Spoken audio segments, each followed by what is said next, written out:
श्रीराम जय राम जय जय राम. श्रीराम जय राम जय जय राम. 19 मे. भगवंताचे प्रेम वाढवण्याची कृती करावी. जगात देवाणघेवाण हा नियमच आहे.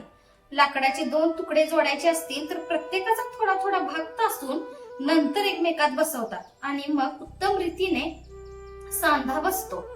त्याप्रमाणे प्रत्येक माणसाने आपापले दोष जर थोडे थोडे तासून टाकले तर परस्पर प्रेमाचा सांधा खात्रीने उत्तम बसेल. याकरिता विचाराने आणि काळजीने वागणे जरूर आहे.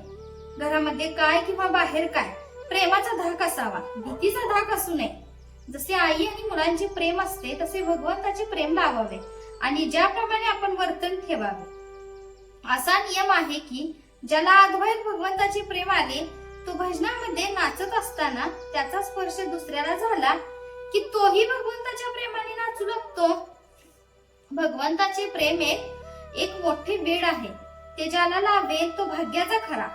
एक भगवंताचे प्रेम लागले की वाणीमध्ये सर्व चांगले गुण येतात. पुस्तके वाचून किंवा नुसत्या बुद्धीने जगाची अशाश्वतता केव्हाही करणार नाही. भगवंताचे प्रेम वाढले की ती आपोआप कळू लागते.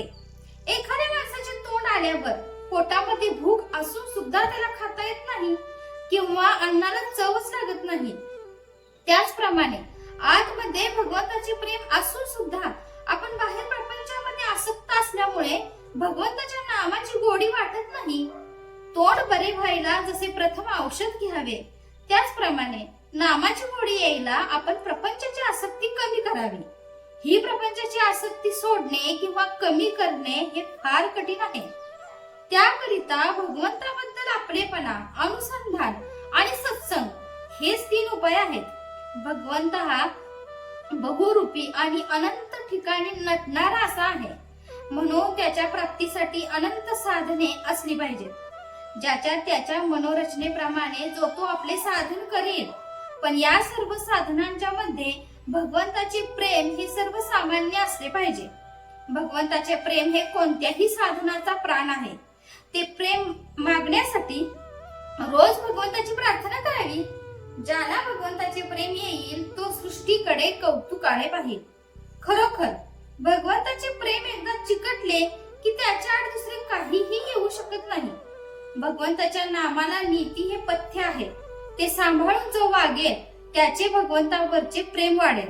भगवंतावर अत्यंत निष्ठा ठेवा, प्रेम ठेवा. भगवंत हा कष्ट साध्य नसून सुलभ साध्य आहे. जो हीनाहून हीन आणि अडाण्यातला अडाणी आहे त्याला सुद्धा मिळणारा असा भगवंत आहे. जय जय रघुवीर समर्थ. आजचे बोधवाक्य.